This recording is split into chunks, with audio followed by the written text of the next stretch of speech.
திருச்சி சமயபுரம் மாரியம்மன் கோவிலில் சித்திரை திருவிழாவை முன்னிட்டு நடைபெற்ற தெப்ப திருவிழாவில் பக்தர்கள் ஏராளமானோர் கலந்து கொண்டனர்.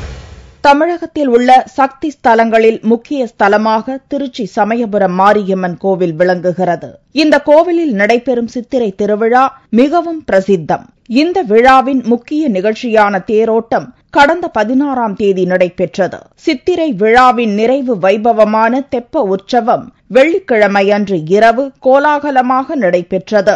அலங்கரிக்கப்பட்ட தெப்பத்தில் அம்மன் எழுந்தருள தெப்ப குளத்தில் அம்மன் 3 முறை உலா வந்து பக்தர்களுக்கு அருள் பாலித்தார். சமயபுரம் மாரியம்மாக எல்லா சக்தி ரொம்ப வாழ்ந்தவங்க. நம்ம மக்கள் என்ன வேண்டி வர்றாங்களோ அவ்வளவும் இங்கே பிரதிபலமாகும்.